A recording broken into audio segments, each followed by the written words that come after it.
It's me, it's Isa, and I am back to close out my series on this channel. Are you ready for change?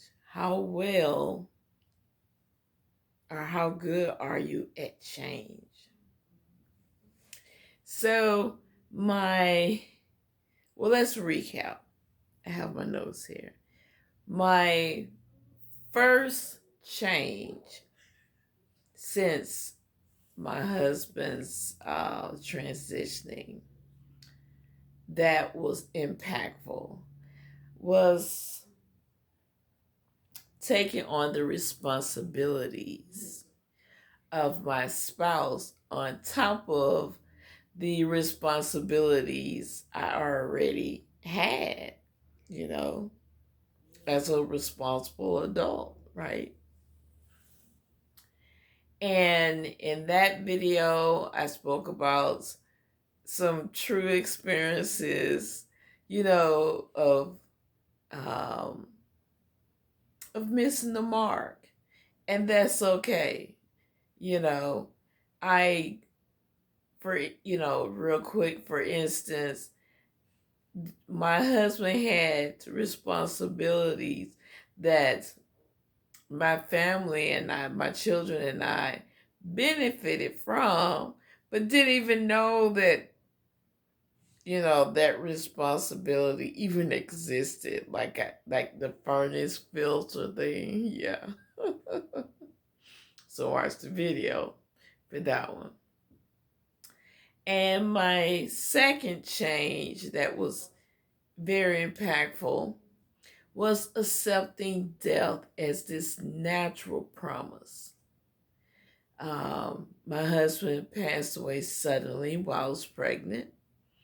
We were actually looking for a home, had found one, and we hadn't gone to closing, but we had found a bigger home. And so when my husband passed away suddenly, it sent, a shockwave throughout my family. So now I am down to the very last change that I wanted to talk to you about. That was very impactful. And it is, that's my symbolic drum roll, right? It's acceptance. I know it sounds simple, but I did say probably the most powerful and impactful change for the very last one. So this video may or may not go over. Acceptance was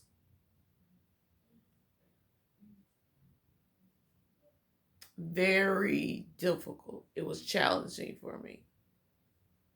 See, one would think that accepting the death of your spouse, the transitioning of your spouse, that's enough to change you right there.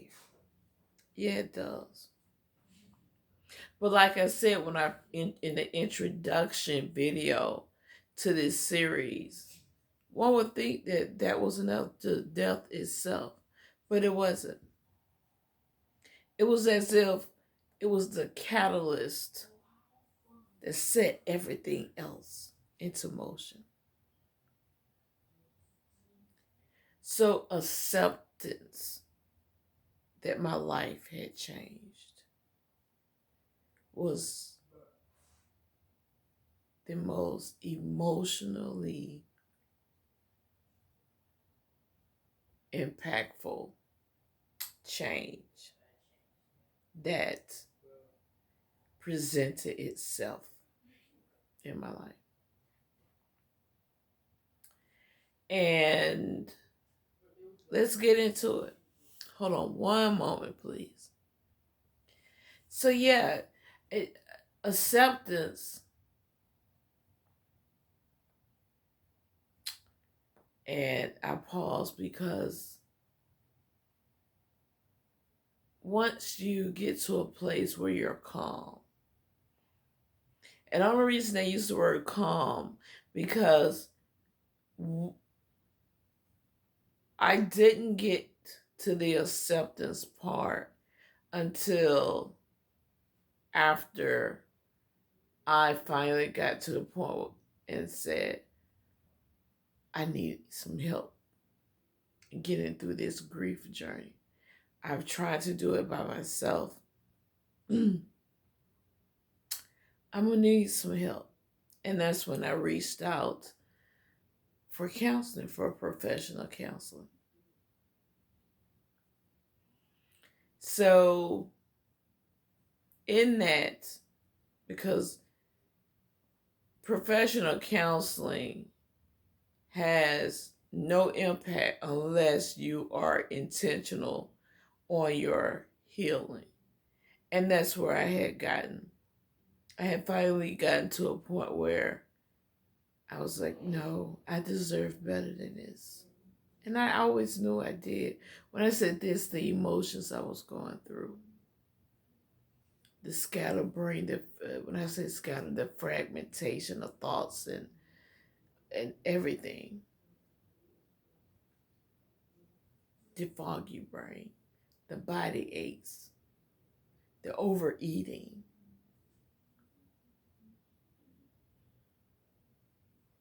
the drinking, you know. I said, you know what? This is not me, you know. And just like the project, I can't even get out the prodigal son in the Bible parable. I woke up and remember who I was and decided this is not me. So I intentionally put myself on the road back to healing, back to myself. Okay? Thus back to my God. Okay?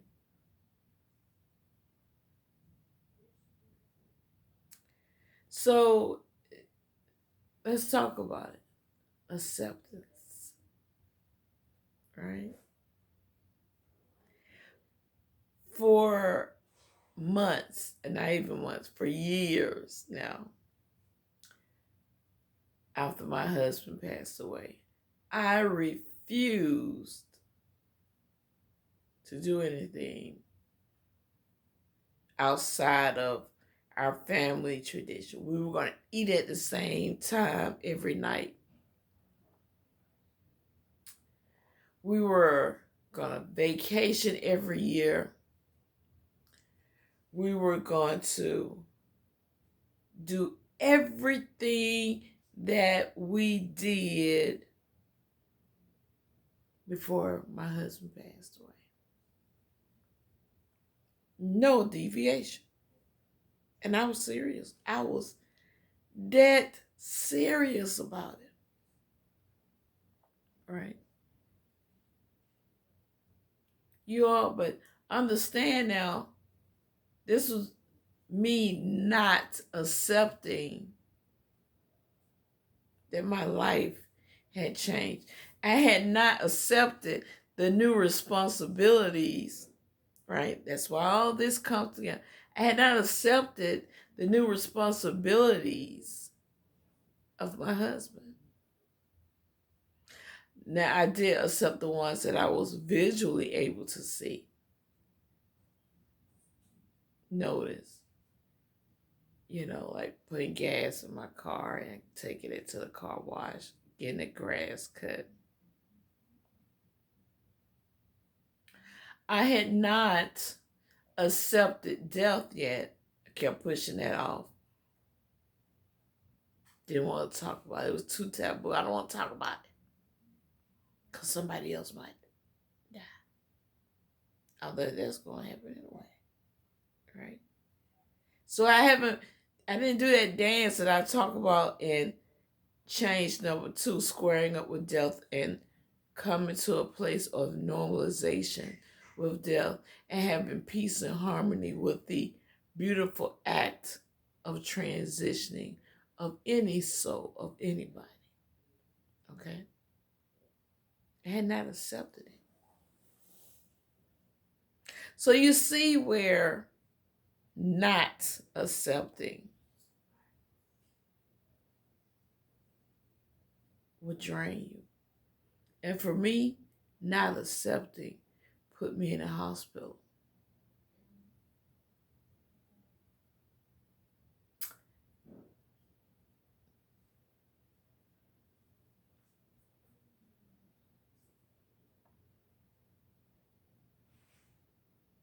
And I don't want that for you all. It's an unnecessary step.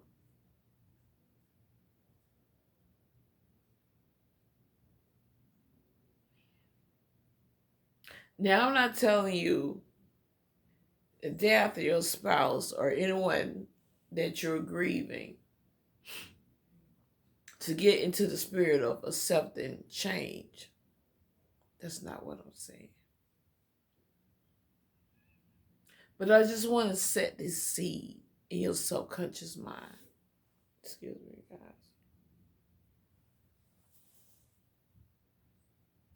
That things are going to change. And it's okay. All right? And for me, it went on for like 4 or 5 years. I was not accepting. I wasn't. Things that I benefited from when my husband was living, but I didn't know existed, mechanically around the house. Those things had to break down for me to even know that it was something that I was supposed to be responsible for. I was like, I didn't know I was supposed to do that. Right? Avoiding having conversations about death to the point where it made me cringe. It put me in a state of paralysis where I questioned myself in areas that I am a bona fide professional if at an expert level.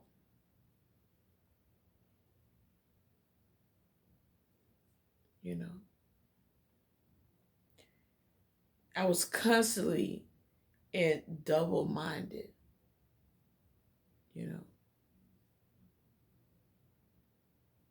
because I had not accepted death and allowed death to to create fear in my life. And that's where the double-minded come from. Fear. See, I didn't live in fear. So all that double-mindedness, paralysis, overthinking, that's not what I did when my husband was living. Even before I met my husband. All right?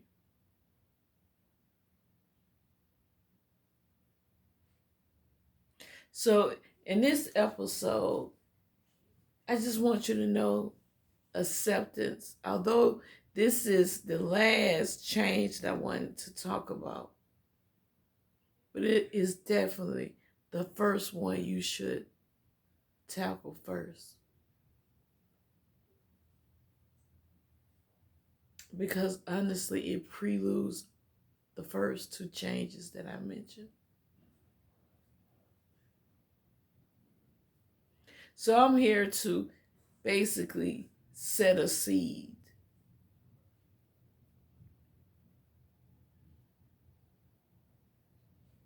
I'm not asking you to get on board with this, like I said, right after, months out, a year after. But I will tell you this, the closer you are of accepting that your life has changed, the better off you are. Because in acceptance, you move differently. You all, it was so intense that I was, during the time that I had not accepted my life has changed, I was so adamant about us eating at the same time. I was wearing myself out. I remember I was trying to work. Now I'm a single parent, 4 children, and 4 different levels of development now. Because I had just had, in my 40s, a new baby, you know, and single parent. This is, you still reporting your regular 8:30 to 6.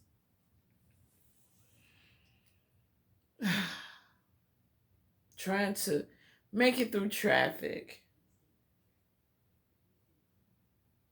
to pick the children up from after school.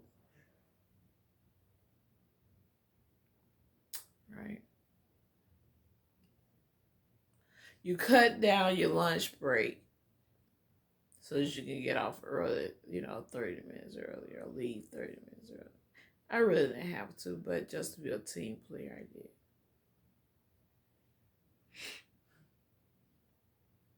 Still cutting through traffic to get to the children.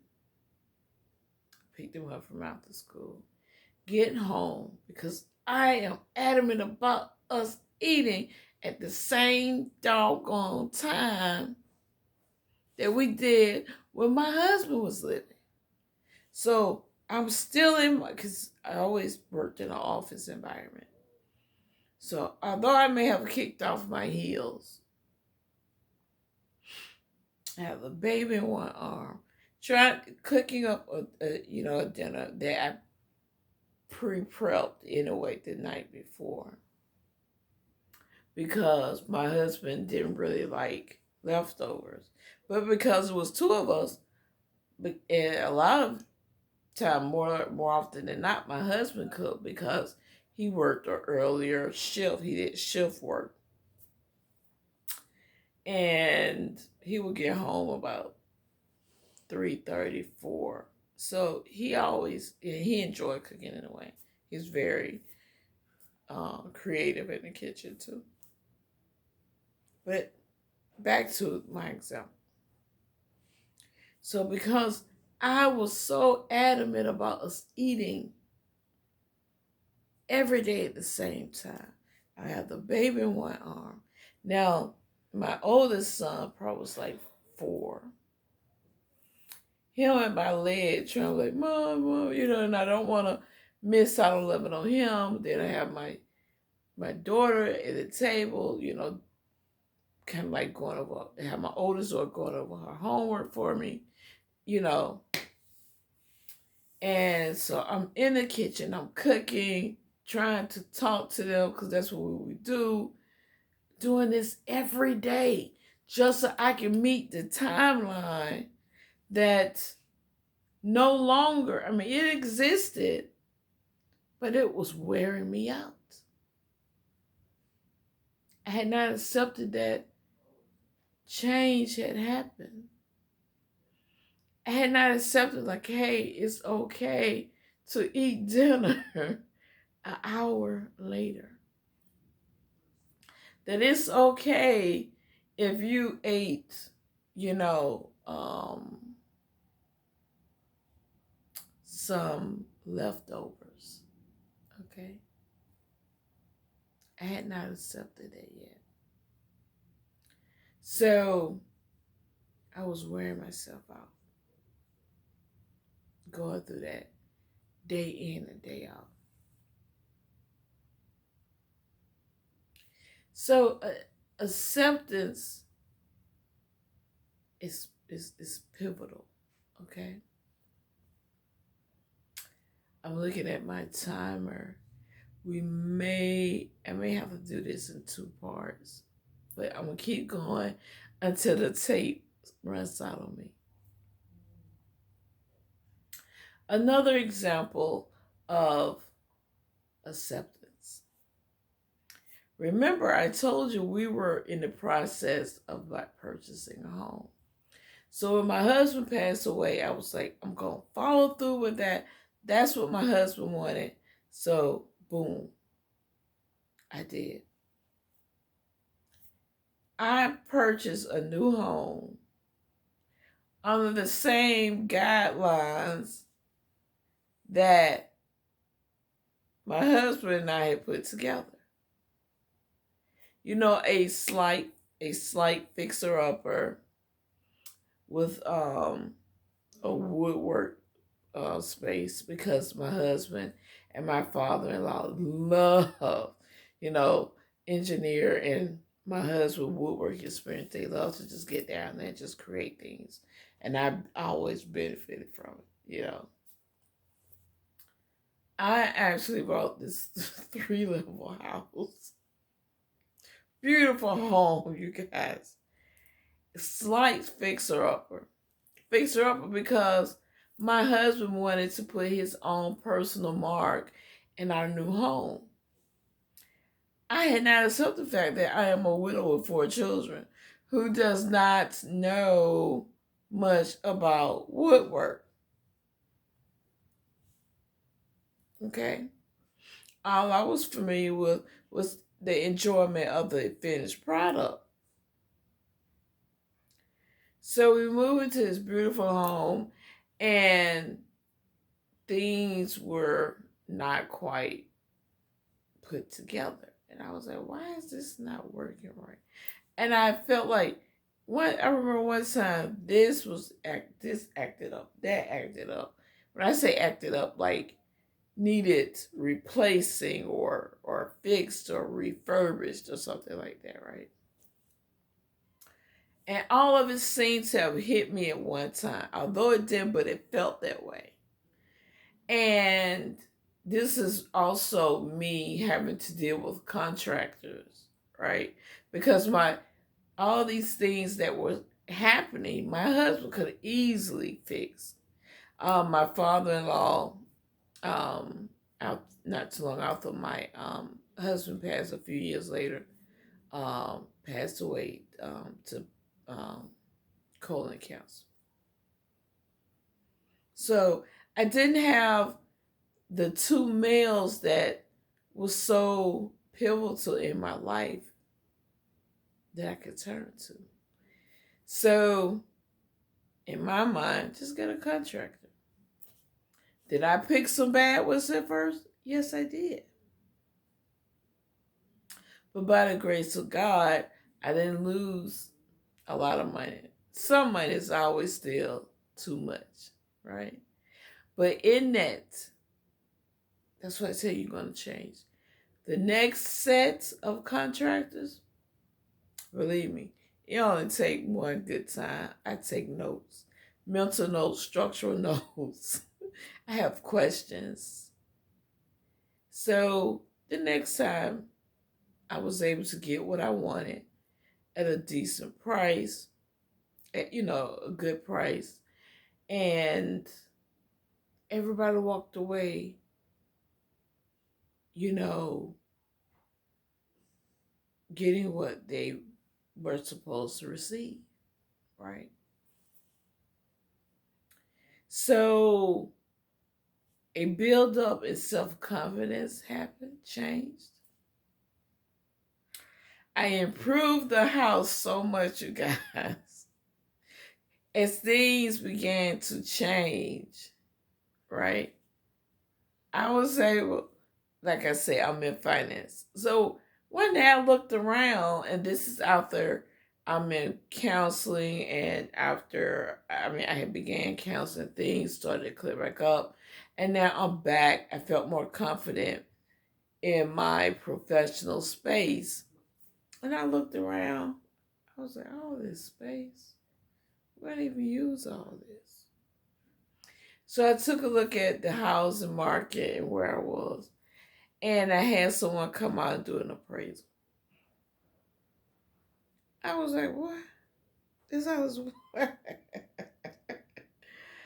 I literally walked away and made a great profit off the house, sold it, and bought a home that was more suitable for me and my family in one of my childhood ideal neighborhoods, communities.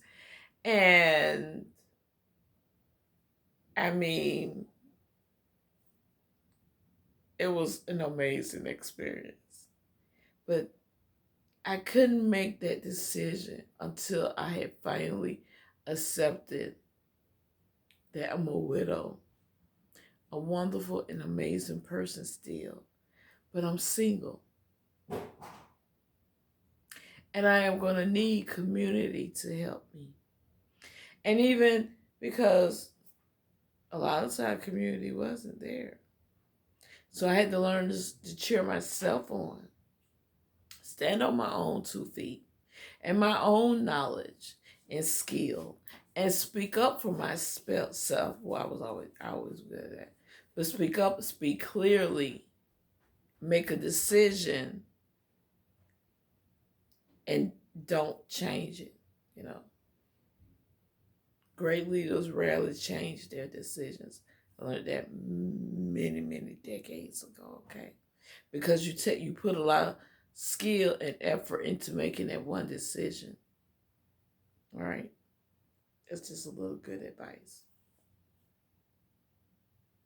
And I once I was on that path of acceptance and everything else, because when you're on that path of acceptance, I had learned to become intentional on my growth, intentional on my healthy healing.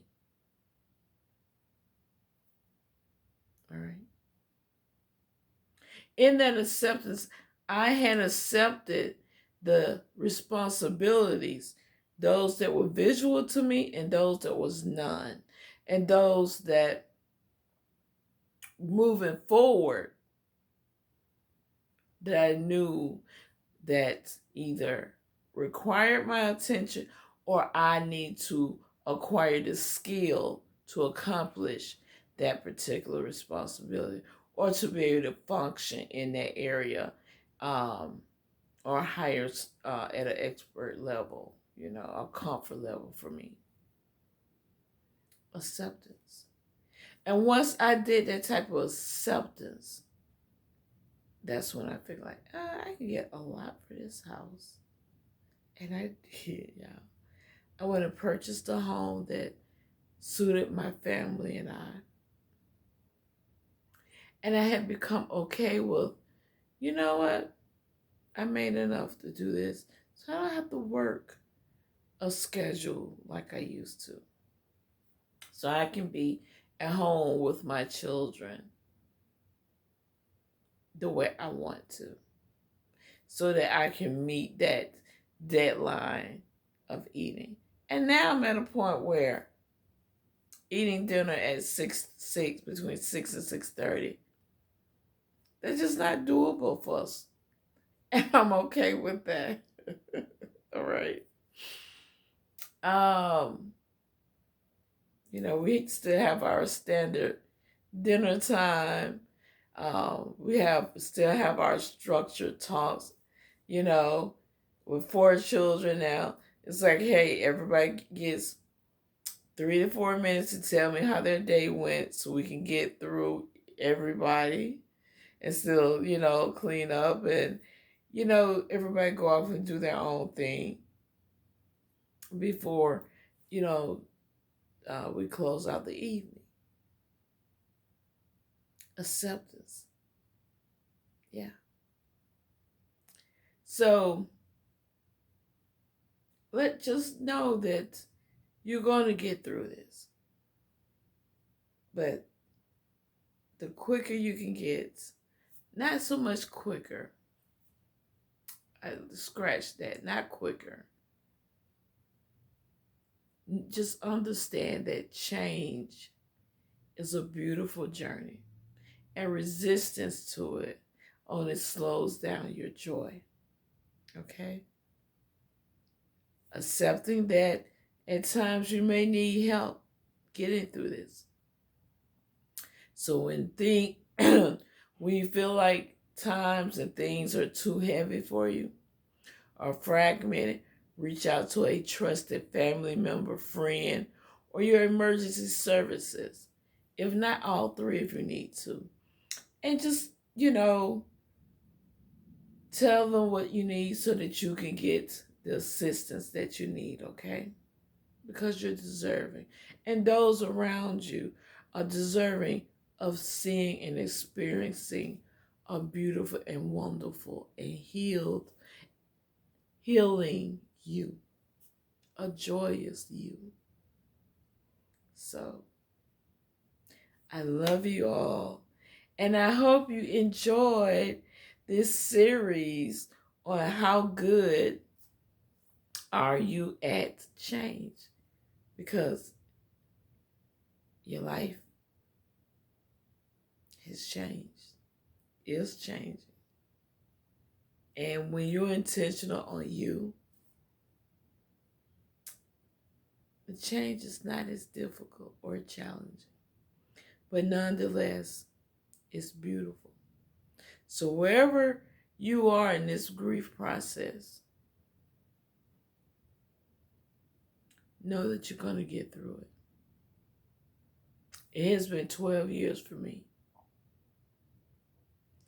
And I'm here to tell you, you're going to get through it. Is it challenging? Heck yeah. But you can get through it. You've been through challenges before. Shoot. And celebrate your accomplishments. For every challenge, celebrate them. Dust your shoulders off. Do a dance. Celebrate you. Because you deserve it. Because when you're working through all these emotions and trying to hold all of this together, you deserve, and I'm not playing, you deserve the World Peace Prize. You deserve, Widower of the Year. Supportive family member of somebody grieving of the year, of the moment, of the month, of the week. You follow me? Of the hour. You celebrate it. Because remember, time is going to keep on ticking. So sometimes you just need a win. I know what that's like. So if you feel like something's so heavy, so challenging, but it's not too heavy for you to feel like you need to reach out for help, what I want you to do is always, be intentional on your joy. Like I told you, there are little things that I've done, like change my ringtone to that of a little baby laughing. I'm so intentional. I found a little teacup set that had smiley faces on it. I even reached back and found this perfume that always made me happy. And it's actually called Happy by Clinique. So I keep a small bottle near me when I feel like I need a pick me up, and I'll just smell it. Or I hit that ringtone. And if I'm home, I go make me a small cup of tea. Or all three when I'm at home. Because there are going to be times you just need a win. And you play your favorite music. And you pull out your most beautiful and extravagant, positive imagination. And you do you. Follow me. Celebrate you. I love you all. And I hope you enjoy the series. I am so loving this. Bye.